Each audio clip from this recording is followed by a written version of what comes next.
नमस्कार दोस्तों। डेट है आज की 30 जनवरी 2023 और स्वागत है आपका एडिटोरियल डिस्कशन में। आज टोटल 4 इश्यूज हम डिस्कस करेंगे। सबसे पहला आर्टिकल हम डिस्कस करेंगे नरेगा में रिफॉर्म्स से संबंधित। दूसरा आर्टिकल हम डिस्कस करेंगे मेंटल हेल्थ प्रॉब्लम्स से संबंधित, इंडियन एक्सप्रेस का वो आर्टिकल है। नेक्स्ट आर्टिकल हम डिस्कस करेंगे एग्रीकल्चर इनकम पर टैक्सेशन से संबंधित, हिंदुस्तान टाइम्स नहीं, बिजनेस लाइन का आर्टिकल है, हिंदू बिजनेस लाइन का। और सबसे लास्ट में हिंदू का ही आर्टिकल है टोबैको प्रोडक्ट्स के ऊपर टैक्सेशन से संबंधित। आगे चलें उससे पहले आज का कोट देख लीजिए। आइंस्टाइन का कोट है, everybody is a genius but if you जज a fish by its ability to climb a tree it will live its whole life believing that it is stupid.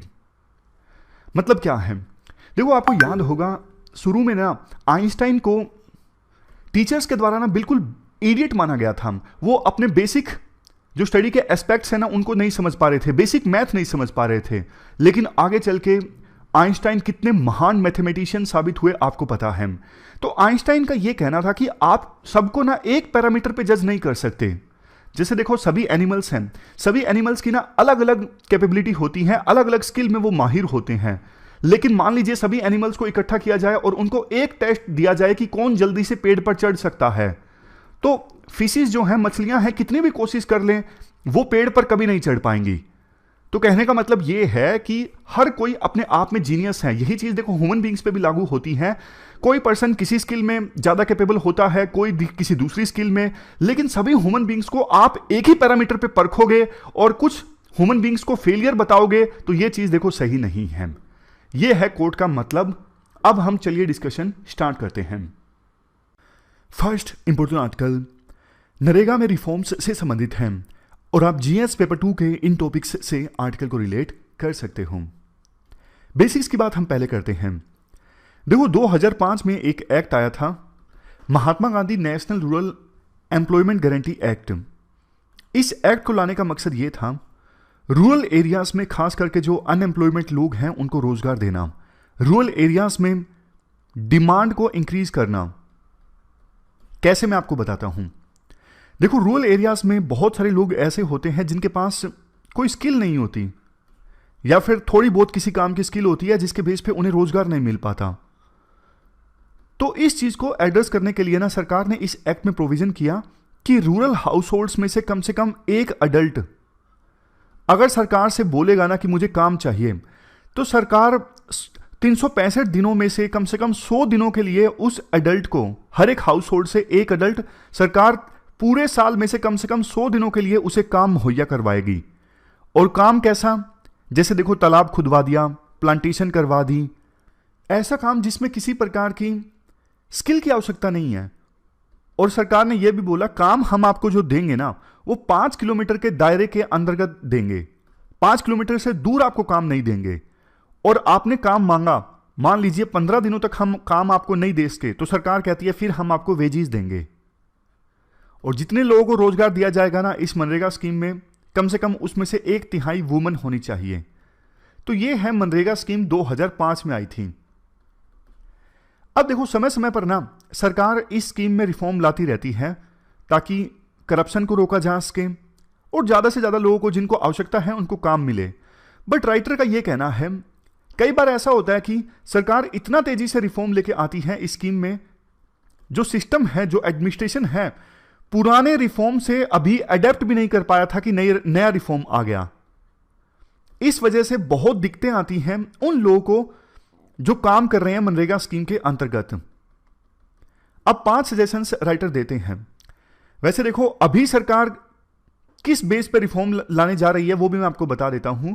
एक रिपोर्ट सामने आई जिसमें यह कहा गया जो गरीब स्टेट्स है ना वो बल्कि कम नरेगा फंड्स का इस्तेमाल कर रहे हैं। अब कायदे से तो होना ऐसा चाहिए जैसे गरीब स्टेट्स हैं जैसे बिहार, उड़ीसा, ये नरेगा फंड्स का ज्यादा इस्तेमाल करें क्योंकि वहां पर गरीबी ज्यादा है, वहां पे काम मांगने वाले लोगों की संख्या ज्यादा है। लेकिन जो रिपोर्ट सामने आई उसमें है उल्टा। जो वेल ऑफ स्टेट्स है ना, फॉर एग्जांपल महाराष्ट्र, गुजरात, मैं आपको एग्जांपल के लिए दे रहा हूं, वो नरेगा फंड्स का ज्यादा इस्तेमाल कर रहे हैं। तो सेंट्रल गवर्नमेंट ये पढ़ के हैरान हो गई कि ऐसा कैसे। कायदे से होना तो ये चाहिए था कि गरीब लोग ज्यादा फंड्स का इस्तेमाल करें, नरेगा फंड्स का। तो इसी बेस पे सरकार ने ना एक कमेटी गठित की है कि आप जांच कीजिए ये कैसे हो रहा है और जो पुअर स्टेट्स हैं वो नरेगा फंड्स का इस्तेमाल क्यों नहीं कर रहे हैं। अब राइटर अपने हिसाब से ना 5 सजेशंस देते हैं नरेगा स्कीम में रिफॉर्म लाने के लिए। वो कहते हैं कि देखो, बेसिक डिजाइन में ही गड़बड़ियां हैं इस स्कीम के, मतलब बेसिक जिस प्रकार से इंप्लीमेंटेशन होना चाहिए उसी में कमियां हैं। सबसे पहली चीज, वेज पेमेंट में बहुत डिले होता है। 2016 में सुप्रीम कोर्ट ने साफ तौर पे बोला था कि भैया बिना वेजेस आप वर्कर से काम करवाओगे ना, ये एक प्रकार से फोर्स्ड लेबर है, बंधुआ मजदूरी है। बावजूद इसके रूरल मिनिस्ट्री ने अभी तक कोई डिसाइसिव स्टेप नहीं लिया है, इंपॉर्टेंट स्टेप नहीं लिया है। मनरेगा वर्कर्स को जो वेजेस दिए जाते हैं उस सिस्टम में, उस प्रोसेस में डिले कैसे होता है मैं आपको बताता हूं। मान लीजिए कोई मनरेगा वर्कर है महेश, उसने काम कर दिया, तालाब की खुदाई में उसने 1 दिन का काम कर दिया, तो अब ना उसे अपने वेजेस लेने के लिए ना कम से कम 7 या 7 से अधिक लोगों के साइन करवाने हैं।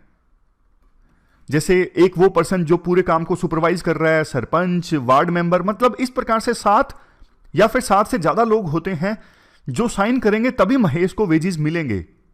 और एक बार पूरी प्रोसेस खत्म हो गई, मान लीजिए जिन लोगों ने साइन करना था सबने साइन कर दिया, उसके बाद भी वेजेस तुरंत खाते में नहीं आ जाते, तुरंत बैंक अकाउंट में नहीं आ जाते, उसमें भी टाइम लगता है।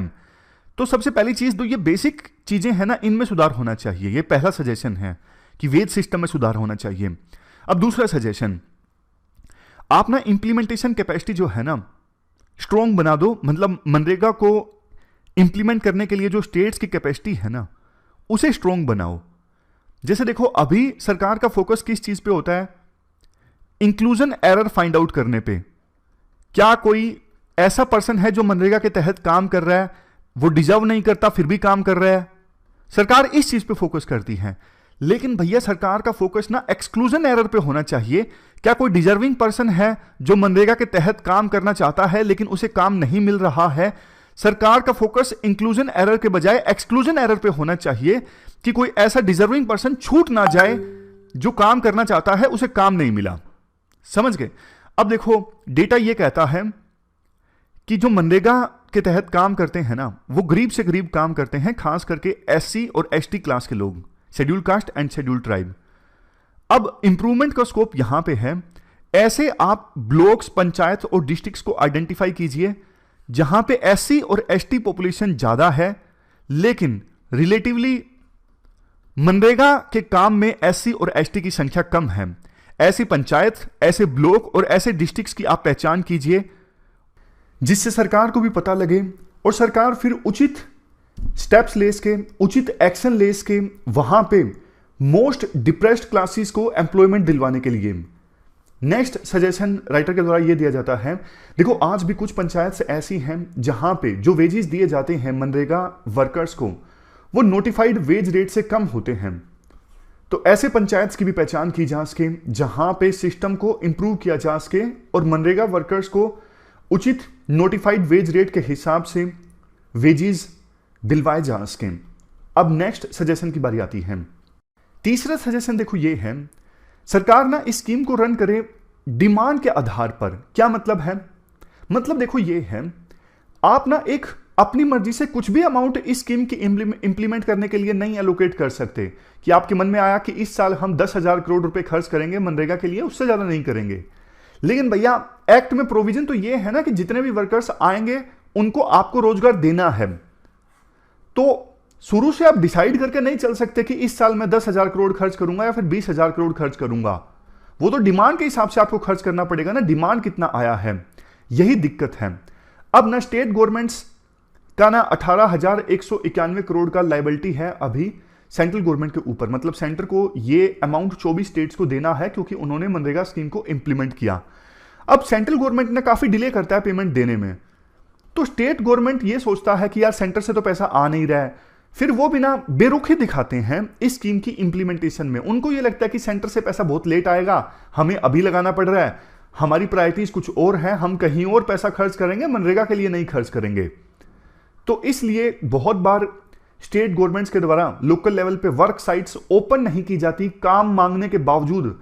सोच के देखिए ऐसी सिचुएशन कि मनरेगा के वर्कर्स काम करना चाहते हैं लेकिन उन्हें काम नहीं मिल रहा है, लेकिन एक्ट में जो प्रोविजन है कि 15 दिनों तक काम नहीं मिलेगा तो आपको पैसा मिलेगा, वेजेस मिलेंगे, उसको भी नहीं इंप्लीमेंट किया जा रहा है। ऐसी सिचुएशन देखने को मिली बिहार के कटिहार में। तो जो स्कीम है ना, डिमांड बेस्ड होनी चाहिए सरकार की तरफ से। ऐसा नहीं अपनी मर्जी से कुछ अमाउंट स्कीम के लिए खर्च किया जाए, शुरुआत में ही डिसाइड कर ले सरकार, नहीं। जितनी डिमांड आए उतना उसके हिसाब से सेंट्रल गवर्नमेंट पैसा रिलीज करें। और बहुत बार तो देखो ऐसा देखने को मिलता है, मान लीजिए इस साल सरकार ने मनरेगा के लिए 20,000 करोड़ रुपए एलोकेट कर दिए, उसमें से ना जो सरकार फिर क्या करती है 5,000 करोड़ या फिर 6-7,000 करोड़ तो पिछले साल का बकाया ही पे करना पड़ता है। पिछले साल आपने टाइम पे पेमेंट नहीं की तो पिछले साल का जो ड्यू था 6-7,000 करोड़ पहले वो जाएगा, और फिर इस साल की इंप्लीमेंटेशन के लिए बचा सिर्फ 13,000 करोड़। ऐसा भी होता है। अब नेक्स्ट सजेशन डिस्कस करते हैं। रिफॉर्म्स जो भी आप लेके आओ ना, वो पार्टिसिपेटरी होना चाहिए। लोकल लेवल पे जो एनजीओज हैं, सिविल सोसाइटी ऑर्गेनाइजेशंस हैं, वर्कर्स हैं, स्टेट गवर्नमेंट्स हैं, पंचायत हैं, उनको भी आप रिफॉर्म प्रोसेस में शामिल करो। देखो जैसे जो भी रिफॉर्म सेंट्रल गवर्नमेंट लाना चाहती है ना, वो पार्लियामेंट के अलावा स्टेट असेंबलीज में भी आना चाहिए, क्योंकि स्टेट गवर्नमेंट्स जो हैं इंप्लीमेंट करती हैं मनरेगा स्कीम को। इसके अलावा कंसल्टेटिव प्रोसेस होनी चाहिए कोई भी रिफॉर्म लाने से पहले, और जो फोरम्स बने हुए हैं स्टेट और सेंट्रल एम्प्लॉयमेंट गारंटी काउंसिल्स, इनको भी रिफॉर्म प्रोसेस में शामिल किया जाए। ये राइटर्स का सजेशन है। अब 5वें सजेशन की बात करते हैं। अभी तक देखो जो रिफॉर्म्स सेंट्रल गवर्नमेंट लेके आई है ना, उनकी ऑडिटिंग होनी चाहिए, एनालिसिस होना चाहिए कि उन रिफॉर्म्स ने कितना चेंज लाया है, क्या उनसे वास्तव में फायदा हुआ है या फिर नहीं हुआ है। कुछ रिफॉर्म्स की हम बात करते हैं, जैसे इलेक्ट्रॉनिक फंड मैनेजमेंट सिस्टम, पूरा हिसाब किताब इलेक्ट्रॉनिकली मैनेज किया जाता है। मनरेगा स्कीम के तहत जो भी खर्चा होता है, फंड ट्रांसफर होता है, उसे इलेक्ट्रॉनिकली मैनेज किया जाता है। जियो टैगिंग ऑफ एसेट्स, जहां पे काम चल रहा है ना, उस काम की फोटो अपलोड की जाती है कि यहां पे काम चल रहा है, ये कोऑर्डिनेट्स हैं साइट के, ताकि पहले ऐसी जो करप्शन की खबरें आती थी ना कि कागजों पे काम हो गया, वास्तव में काम नहीं हुआ, उस चीज को एड्रेस करने के लिए कंसेप्ट है geo tagging of assets. Next है नेशनल मोबाइल मॉनिटरिंग सिस्टम, इससे जो अटेंडेंस वगैरह है वो ऑनलाइन लग जाती है। ये रिफॉर्म्स आए हैं, क्या इनसे वास्तव में फायदा हुआ है? राइटर कहते हैं देखो कुछ फायदे तो हुए हैं लेकिन नुकसान भी काफी हुए हैं। जैसे ये सिस्टम जो है ना, अभी हमने डिस्कस किया ऑनलाइन अटेंडेंस वाला नेशनल मोबाइल मॉनिटरिंग सिस्टम, इसके अगेंस्ट ना बहुत सारी वुमेन वर्कर्स प्रोटेस्ट कर रही हैं कि उनकी अटेंडेंस नहीं लगती, हमने काम कर दिया लेकिन अटेंडेंस नहीं लगती सिस्टम में खराबी की वजह से, इस वजह से हमारे जो वेजेस हैं अभी तक वो नहीं आए हैं। तो राइटर सजेस्ट करते हैं सरकार ने जिस कमेटी का गठन किया है ना मनरेगा में रिफॉर्म्स लाने के लिए, उस कमेटी को इन प्रोटेस्टिंग वर्कर्स से भी मिलना चाहिए, ताकि पता लगे पहले जो रिफॉर्म आए हैं उनका क्या नेगेटिव इंपैक्ट देखने को मिला है। देखो अगर पॉजिटिव इंपैक्ट मिला है तो वो भी अच्छी बात है, लेकिन जहां जहां पे कमियां हैं उनको दूर किया जाए। लास्ट में राइटर के द्वारा यह बोला जाता है, देखो आप दिल्ली में बैठ के ऊपर ऊपर से टॉप डाउन रिफॉर्म्स लेके आओगे ना, तो शायद आप सिस्टम को बल्कि और ज्यादा खराब करोगे। रिफॉर्म की अप्रोच ना हमेशा डाउन टू टॉप होनी चाहिए। लोकल लेवल पे जो वर्कर्स सजेस्ट करते हैं उनकी बात सुनी जाए, तब जाके जो प्रोसेस बनेगी, पॉलिसी बनेगी, ज्यादा इंपैक्टफुल होगी। ये पूरा आर्टिकल हमने डिस्कस किया। चलते हैं आगे। इसके बाद नेक्स्ट जो आर्टिकल है मेंटल हेल्थ से संबंधित है। आप जीएस पेपर सेकंड के इस टॉपिक से आर्टिकल को रिलेट कर सकते हो। देखो हर दिन हम इस प्रकार के न्यूज़ पढ़ते हैं कि किसी यंगर पर्सन ने सुसाइड कर लिया, वो डिप्रेशन में था या फिर अकेलेपन का शिकार था, किसी मेंटल स्ट्रेस से गुजर रहा था। इंडिया में सुसाइड रेट जो है वर्ल्ड में वन ऑफ द हाईएस्ट है। 2019 के डेटा के अनुसार हर 1 लाख के पीछे 12.9 लोगों ने सुसाइड कर लिया इंडिया में। और देखो खास करके ये जो एज ग्रुप है ना 15 से लेकर 29 के बीच का, इसमें जिन रीजन्स की वजह से डेथ होती है ना, उसमें से सुसाइड सबसे बड़ा रीजन है। और आप ये पाओगे, मतलब डेटा ये कहता है महिलाओं के बीच जो मेंटल हेल्थ डिसऑर्डर्स है ना ज्यादा है एज कंपेरिजन टू मेन। महामारी ने तो सिचुएशन और भी ज्यादा खराब कर दी। महामारी की वजह से लैंसेट का ये डेटा है जो कि फेमस जर्नल है, 28% डिप्रेशन के शिकार लोगों में इजाफा हुआ और 26% एंजाइटी के शिकार लोगों में इजाफा हुआ 2020 से लेकर 2021 में। और ये सबसे बड़ा जो इजाफा हुआ है, मतलब यूथ में खास करके एंजाइटी और डिप्रेशन ज्यादा बड़ा है as comparison to other persons. Depression, anxiety बढ़ने के और मेंटल हेल्थ डिसऑर्डर के देखो बहुत सारे रीजंस हैं। जैसे आजकल सबसे बड़ा जो रीजन प्रिवेलेंट है वो है सोशल मीडिया। सोशल मीडिया की वजह से ना फेस टू फेस इंटरेक्शन बहुत कम हो गई है कुछ लोगों की। फेस टू फेस इंटरेक्शन होती है ना, हेल्दी रिलेशनशिप डेवलप होती है, स्ट्रेस रिलीज होता है, लेकिन सोशल मीडिया की वजह से तो बल्कि बहुत सारी परेशानियां आ जाती हैं। जो लोग सोशल मीडिया को ज़्यादा यूज़ करते हैं वो अपने आप को कंपेयर करने लगते हैं दूसरे लोगों से, सेल्फ एस्टीम कम हो जाती है कंपैरिजन की वजह से। तो सोशल मीडिया एक बड़ा रीजन है मेंटल हेल्थ प्रॉब्लम्स का। इसके बाद देखो राइटर ये बोलते हैं एक चीज़ ना वाइस वर्सा है, पॉवर्टी से सफ़र कर रहे लोगों में मेंटल हेल्थ प्रॉब्लम्स ज़्यादा देखने को मिलेंगी। मतलब जो लोग ज़्यादा गरीब हैं उनमें एंजाइटी, डिप्रेशन, दूसरी मेंटल हेल्थ प्रॉब्लम्स ज़्यादा देखने को मिलेंगी, और वाइस वर्सा भी है। जो लोग मेंटल हेल्थ प्रॉब्लम से सफ़र कर रहे हैं वो आपको रिलेटिवली ज़्यादा गरीब मिलेंगे। तो ये वाइस वर्सा फेनोमेनन है मेंटल हेल्थ प्रॉब्लम्स का, मेंटल हेल्थ डिसऑर्डर्स का, गरीबी से काफ़ी गहरा नाता है। और ना एक चीज़ देखो, आज भी हमारे देश में ना मेंटल हेल्थ प्रॉब्लम्स ये एक स्टिग्मा के रूप में देखा जाता है इसे। मतलब लोग हंसने लगते हैं कि अच्छा तुम मानसिक रूप से बीमार हो। इस चीज़ को ना ज़्यादा सीरियसली नहीं लिया जाता। जैसे बहुत बार मजाक उड़ाने के लिए बोल दिया जाता है कि तुम मानसिक रूप से बीमार हो, अपना इलाज करवाओ, इसको आगरा के पागल खाने में भर्ती करवाओ। ऐसी चीज़ बहुत बार बोली जाती है, आपने सुना भी होगा। तो मतलब मेंटल हेल्थ के साथ ना एक स्टिग्मा अटैच है। जैसे देखो फिजिकल हेल्थ है, फिजिकल हेल्थ पे लोग बहुत ध्यान देते हैं, क्या खाना है, जिम में जाना है नहीं जाना है, सुबह उठ के रनिंग के लिए जाना है। बट जितनी ना फिजिकल हेल्थ जरूरी है, बॉडी की हेल्थ जरूरी है, उतनी ही दिमाग की हेल्थ भी जरूरी है, मेंटल हेल्थ भी जरूरी है। फिजिकल हेल्थ के लिए हम बहुत कुछ करते हैं लेकिन मेंटल हेल्थ के लिए हम कुछ भी नहीं करते। जिस प्रकार से बॉडी को एक डाइट की आवश्यकता होती है, दिमाग को भी एक डाइट की आवश्यकता होती है, जैसे मेडिटेशन वगैरह, मन की शांति और बहुत सारे डेली एक्सरसाइज, योगा, अनेकों तरह की चीजें होती हैं दिमाग को शांत करने के लिए भी, लेकिन उस पर उतना ध्यान नहीं दिया जाता। आज के समय में देखो सिर्फ 20 से 30% लोग ऐसे हैं जो मेंटली बीमार हैं, वो पर्याप्त ट्रीटमेंट हासिल करते हैं। बाकी 70 से 80% लोग मेंटली बीमार होने के बावजूद उन्हें किसी प्रकार का ट्रीटमेंट नहीं मिल पाता। तो यहां पे ट्रीटमेंट गैप बहुत बड़ा है। आप हॉस्पिटल्स का हिसाब किताब लगाइए, हॉस्पिटल्स में आपको ना मेंटल इलनेस की ओपीडी हर जगह नहीं देखने को मिलेगी, साइकेट्रिस्ट आपको हर जगह नहीं देखने को मिलेंगे, अच्छे अच्छे हॉस्पिटल्स में भी कई बार साइकेट्रिस्ट नहीं होते हैं। तो मतलब मेंटल हेल्थ प्रोफेशनल्स की कमी है। इसके बाद हमें ना wall of the society approach की आवश्यकता है। मतलब मेंटल हेल्थ प्रॉब्लम्स को एड्रेस करने में ना सिर्फ सरकार का योगदान होना जरूरी है बल्कि सोसाइटी का योगदान भी होना जरूरी है। जैसे सबसे पहली चीज, मेंटल हेल्थ के साथ जो स्टिग्मा है ना वो खत्म करना जरूरी है। मेंटल हेल्थ एक प्रॉब्लम होनी चाहिए, मतलब बंदा बीमार है, इसमें कुछ भी गलत या सही नहीं होता। बंदा बीमार है, उसको इलाज की आवश्यकता है, उस पर हंसना या फिर इसको गलत मानना, ये सब चीजें नहीं होनी चाहिए सोसाइटी में। तो इसके लिए अवेयरनेस की आवश्यकता है, लोगों को जागरूक करने की आवश्यकता है। इसके बाद नेक्स्ट पॉइंट, मेंटल हेल्थ को ना पब्लिक हेल्थ प्रोग्राम का इंटीग्रल पार्ट बना दो। मतलब कि लाइफस्टाइल हमारा ऐसा होना चाहिए, हम जैसे बाकी चीज़ों का ख्याल रखते हैं कि हमारा पेट नहीं बढ़ना चाहिए, ज़्यादा कोलेस्ट्रॉल नहीं बढ़ना चाहिए, उस प्रकार से हमारे लाइफस्टाइल में ना डेली रूटीन में हम मेंटल हेल्थ को भी शामिल करें। इस पर भी समय समय पर ध्यान देते रहें कि एक दिन छुट्टी का होना चाहिए, नींद पूरी होनी चाहिए, ताकि मेंटली हम हेल्दी रहें। तो इसको पब्लिक हेल्थ प्रोग्राम का कॉम्प्रिहेंसिव पार्ट बना दो, इंटीग्रल पार्ट बना दो। नेक्स्ट पॉइंट, स्पेशल ध्यान देने की आवश्यकता है स्कूल्स में खास करके जो एडोलसेंट बच्चे हैं ना, किशोर अवस्था में जो बच्चे हैं, उनमें अकेलापन, एंजाइटी, डिप्रेशन ये बहुत देखने को मिलता है।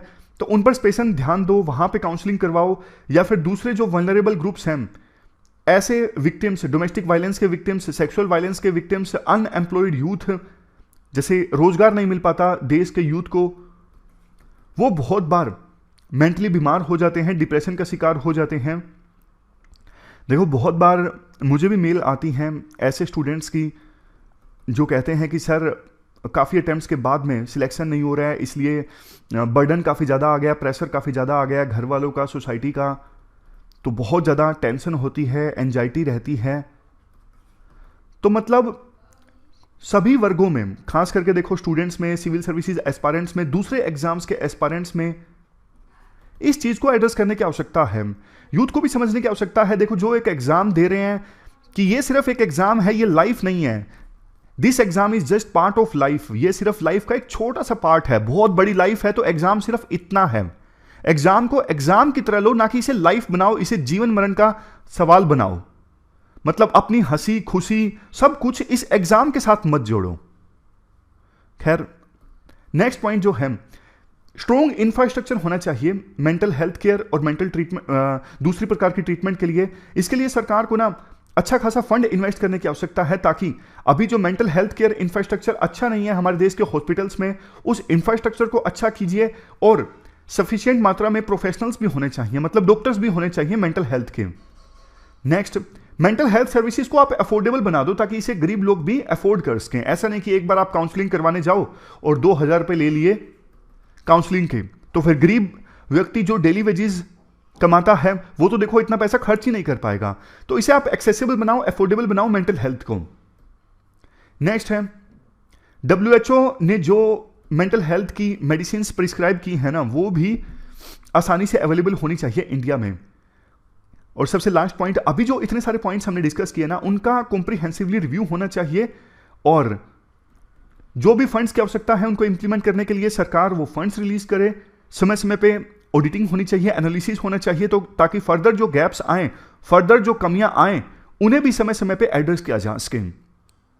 तो ये पूरा आर्टिकल हमने डिस्कस किया मेंटल हेल्थ से संबंधित। इसके बाद नेक्स्ट आर्टिकल एग्रीकल्चर इनकम पर टैक्सेशन से संबंधित है। आप जीएस पेपर 3 के इस टॉपिक से आर्टिकल को रिलेट कर सकते हो।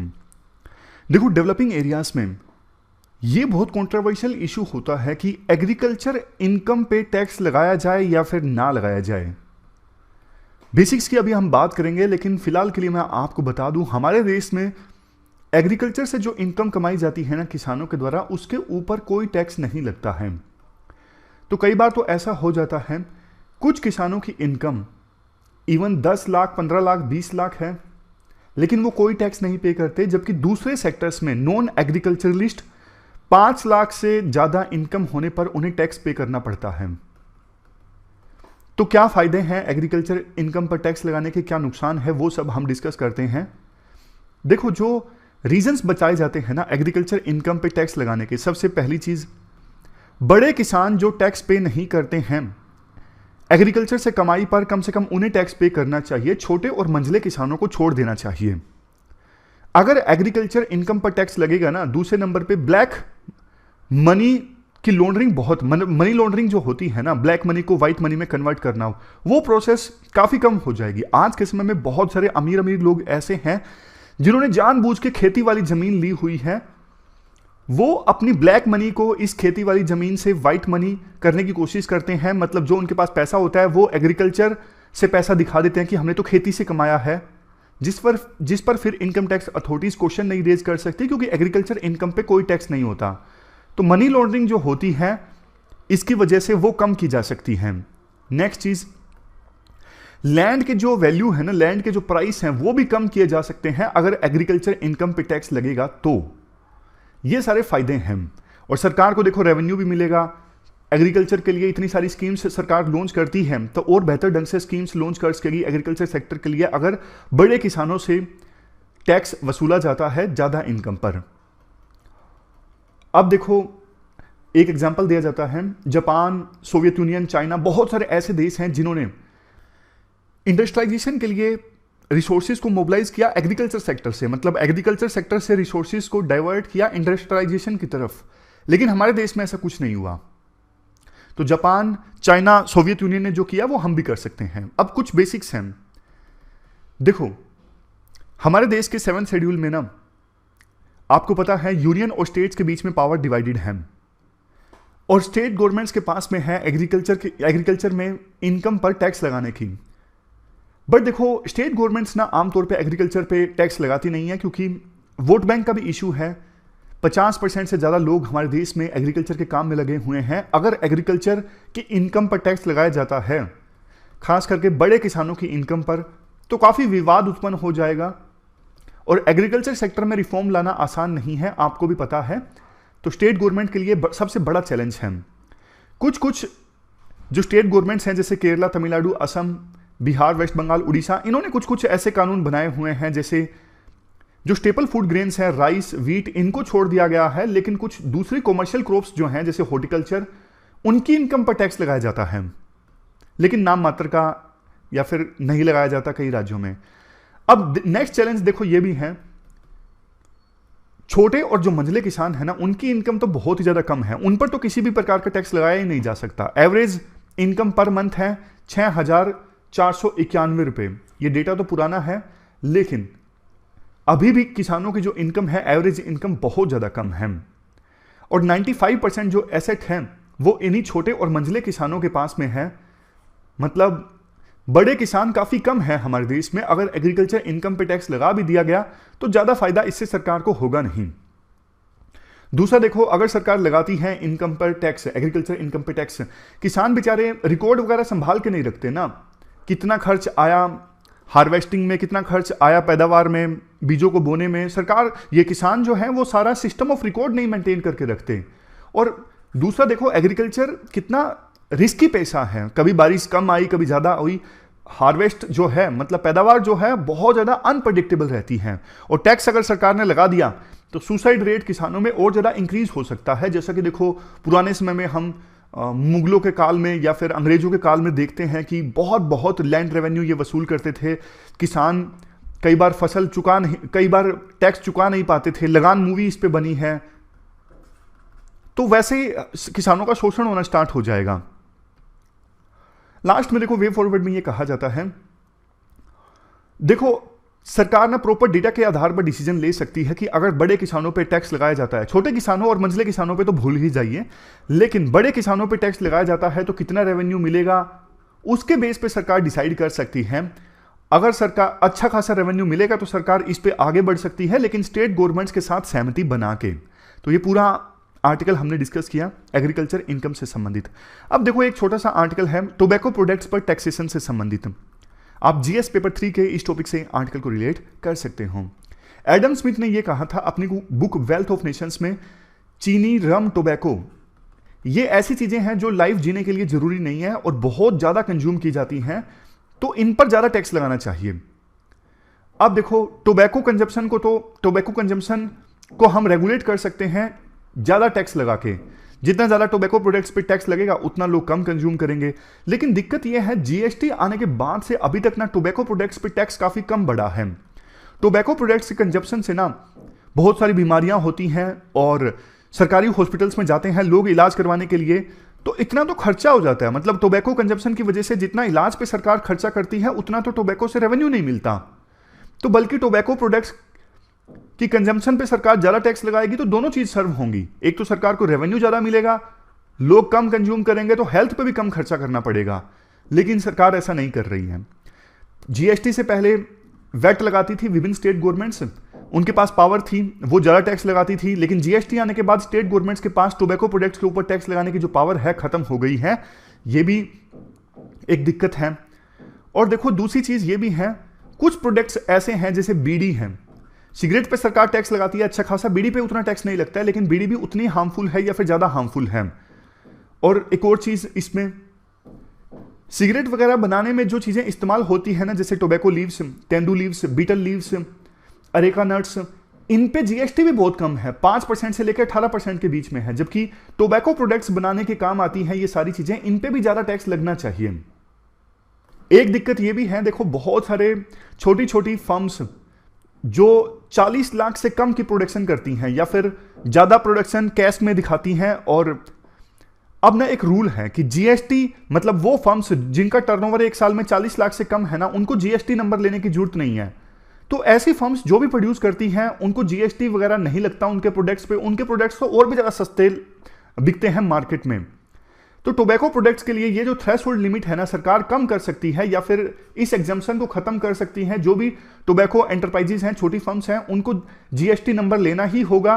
उनके लिए 40 लाख वाली लिमिट जो है वो नहीं है, ऐसा प्रोविजन सरकार कर सकती है। कुल मिला के पॉइंट यही है कि टोबैको प्रोडक्ट्स पे टैक्स इंक्रीज होना चाहिए। तो ये थी हमारी आज की डिस्कशन। आज हमने 4 इश्यूज को डिटेल से डिस्कस किया। फिलहाल इस डिस्कशन में इतना ही है। Thank you very much for discussion.